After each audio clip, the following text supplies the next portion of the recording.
What's going on, guys? It is Sean, and this is, well, before I get too far into what this gameplay is, I hope everybody noticed my very, very sexy intro, provided by Dirysocl with the OTC.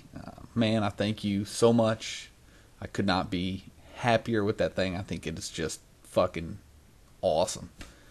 But what we've got here from a gameplay standpoint is we've got the first episode of the What Did I Miss series for Call of Duty Black Ops. And I've actually requested a special guest with this. This is my buddy Joe the Dentist, who is a good player, good dude, very smart. I hope you guys pay attention because he's got some very good points within this commentary. But I still want your guys' feedback. I want to know what you guys would have done differently. I want to know maybe how you would approach the situation. What I could have done to maybe change the outcome of the game.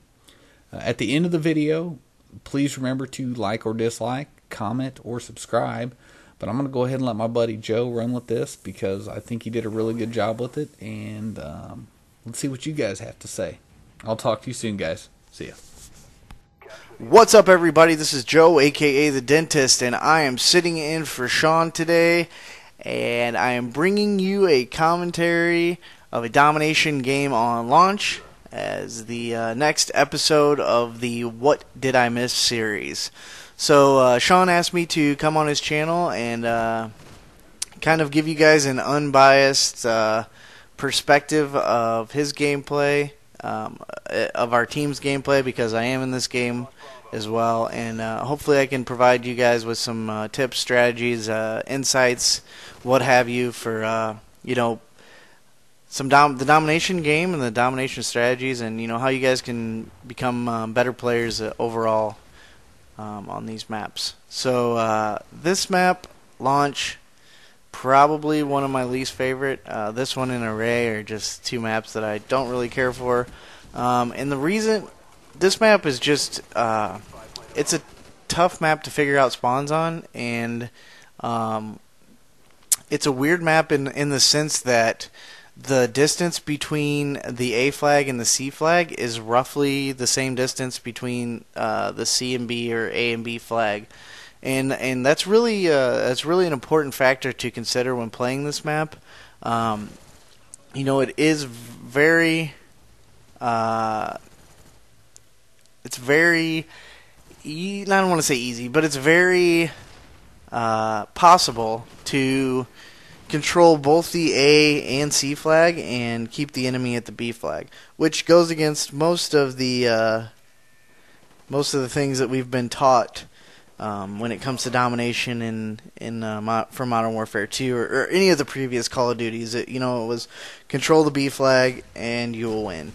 In this case and on this map, that's not necessarily true, and you'll see at one point where we actually solely control the B flag, but can't get the A or C flag back.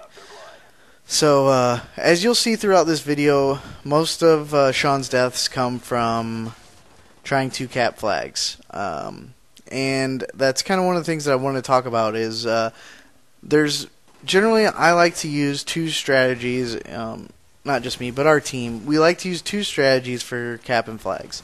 One is capping by numbers. If you can get 3, 4, 5 guys on a flag, you can cap the flag in 2 or 3 seconds. You get in there and get out, spread out, and set up your perimeter and defend the flag. That's one way to do it.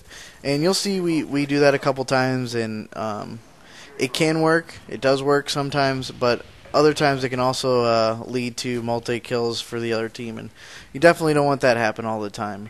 But the next strategy, and the one that I prefer to use, is to get 1 or 2 people on the flag itself and get 1 or 2 people to push past the flag.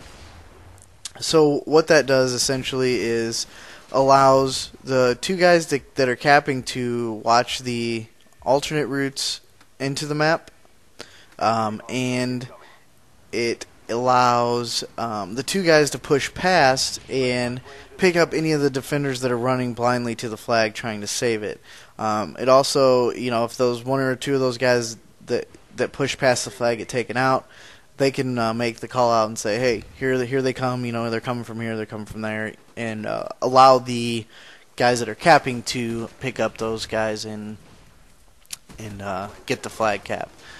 So, this team, we have played a couple games in a row. We beat them a couple times, and on this map, they started using tack insertions.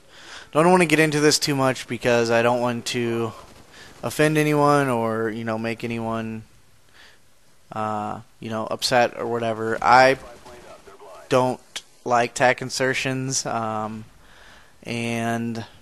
I think it's kind of cheap, but that's just my own opinion. If you use them, good for you. It's definitely a strategy that works sometimes. But to me, if your team can move into an objective, push you off, kill you, and start capping that objective or planting the bomb or whatever game type it is, I don't feel like you should be rewarded for planting attack insert and being able to spawn right next to somebody. So that's just my 2 cents on that. I've used them before. I'm not gonna sit here and say, oh, I never tack insert, but sometimes that's the only way you can combat a team full of people tack inserting is to tack insert yourself, and that's actually what a couple of us had to do on this map, and it didn't work, but we kind of had to do it to try to keep the spawns the same, because tack inserts will screw up the spawns big time. So Sean is right now doing a great job right here. We're communicating at this point that, hey, let's get 2 or 3 guys on A and 2 or 3 guys on B, and hold down B, hold down A, and let's get the win. But as you can see here, they start attack inserting on this side, and they actually force spawn over here. So this is the part where we have B, and it takes us a while. I think we finally do get A or C back, but as you can see, the A and C spawn will spawn you in 2 spots. Actually, 3 spots. We'll spawn you at C, it will spawn you at A, and it will also spawn you towards the middle of the map, near these train cars right here. You'll actually spawn towards the building closer to the A flag, but those spawns are beneficial if you're holding the A and C flag. So as you can see, Sean actually got lucky here and spawned closer to A, but he's going to try to cap it by himself. We do get a napalm on it, but napalm's good at cutting off the map, but it doesn't allow you to be impervious to nades. So these guys actually get some nades on him and save the flag. So at this point, this is where things start to get merry-go-roundish for us. We kind of start just running around the map and start running blindly into flags. And this is a pretty common mistake that happens with most teams that start losing.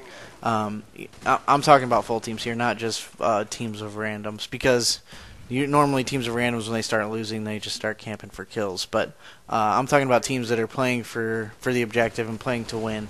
What happens is you start getting a little blind, and you start putting blinders on, and you start running blindly to flags to get the caps and try to get the W, instead of doing what is the right thing. Establishing a defensive perimeter, setting up on the flag, and capping it the correct way.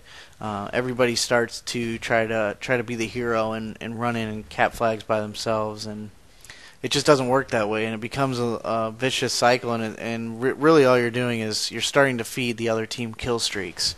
So at that point, it's a good idea to just kind of slow down and regroup, and this is where the communication comes into play. You need some people on your team that can say, hey, all right, let's calm down, let's regroup. We know what we're doing here. We know what we can do. We know how to play this game. We know how to play domination. Let's set it up. Let's get our flag.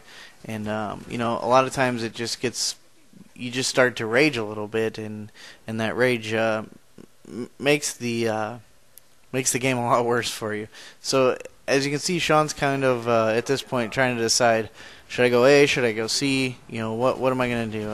And actually he had called out to us here that he's going to hold down B. Everyone else push for A or C. So they do start to get some air support up, but what we should have done here is set up a couple of guys in the middle of the map area and use that to cut off that mid map and take over the A flag at this point. Because right now we're losing. We're down 20 points, and we need to get another flag quickly. So we should have started to set up, like I said before. At this point, they have the middle of the map completely controlled. They have us sidetracked a little bit here with the air support, trying to get that out of the sky. But at the same time, we should have been communicating a little bit better, because once the communication went downhill, so did our gameplay, and so did our ability to win and cap flags. As you can see, they're tack inserting over there behind those tanks, the propane tanks, and they're using that to keep them in nade distance to A, as well as covering the C flag, because they can see that we're pushing that flag pretty hard. And at the same time, they're also doing a good job of getting a couple of guys away from their defensive positions, and they're using that to dominate us. So, as you can see here, the end of the game, we have lost 200 to 164. Dominated at the end of the game. Not a great performance by us, but hopefully you guys learned a little bit, and hopefully you guys can take something away from this video. If you got any comments, please leave them below, and I'll do my best to answer them. And if you guys want to see more, let Sean know.